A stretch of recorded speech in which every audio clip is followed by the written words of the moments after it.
The B-17 Flying Fortress, a closer look. The B-17 Flying Fortress was a powerful symbol of American might in World War II.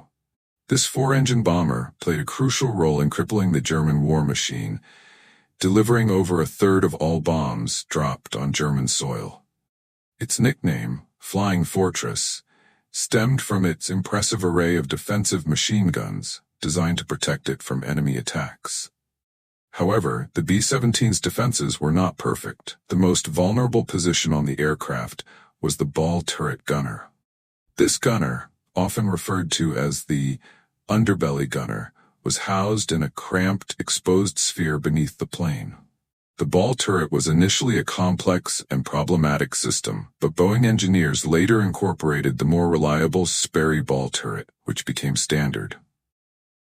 One particular location had the most dangerous basis: the location of the underbelly gunner's turret.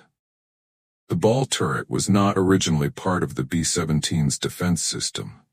Initially, the bomber's bottom was protected by a remote-controlled version, which was a rather complex and troublesome system. Only from the 113th aircraft did Boeing engineers begin to install a much better Sperry ball turret. The Sperry ball turret was an extremely practical design. It was a spherical space made of aluminum and plexiglass attached to the fuselage compartment in the tail section. Electrically controlled and manned, the turret turned very quickly. It could rotate 360 degrees and descend at an angle of 90 degrees. With such characteristics, it did not cover the entire area under the engine compartment. It was attached to the fuselage with a hydraulic hatch that allowed it to be retracted into the engine compartment. This was done in case of an emergency landing without using the landing gear.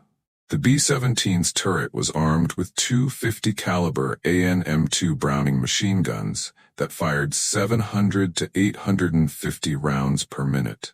Each gun was belt-fed from two magazines housed inside the aircraft. The turret was well designed, but it was a choke point, measuring only 4 feet in diameter. Inside, there were two manual controls for traverse and tilt, both with electric firing switches.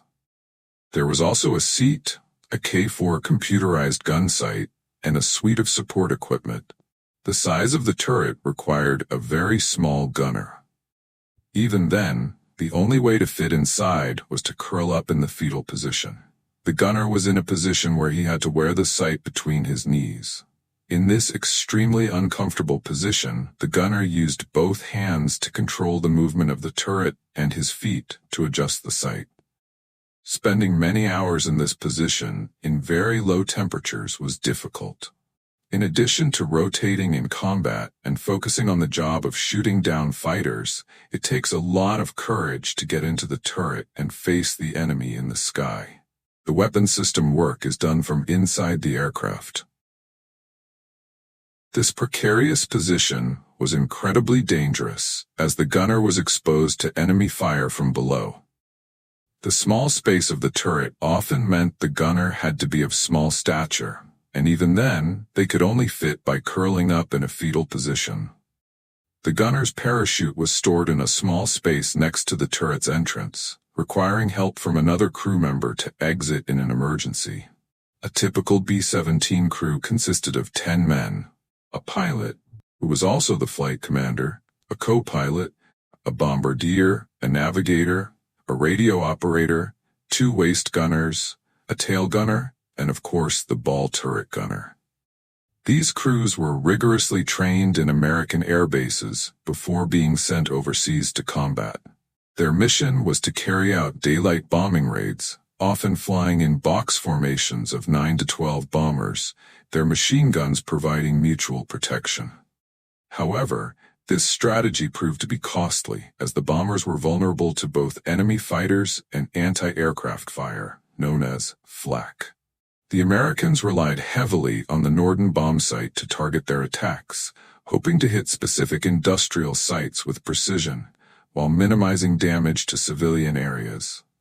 The Norden was a complex, analog computer system, allowing the bombardier to input the aircraft's heading, speed, and wind conditions. But, in the chaos of combat, these calculations were often inaccurate, leading to unintended damage and civilian casualties. The British RAF, on the other hand, preferred nighttime bombing missions, which gave them a tactical advantage against the German fighters and flak guns. While the Lancaster bomber lacked the B-17's array of defensive guns, its larger payload capacity and the cover of darkness helped to ensure some level of success. While the B-17 was a formidable aircraft, the risks to its crew were enormous. The high casualty rates, especially among the ball turret gunners, underlined the dangers of this vital role in the Allied air war. Despite its effectiveness, the B-17's legacy is complex. Its use in area bombing campaigns caused immense damage to German cities and resulted in a significant number of civilian casualties. The effectiveness of strategic bombing remains a subject of debate, with some arguing that it was a necessary evil in the fight against Nazi Germany, while others believe it was a brutal and indiscriminate tactic.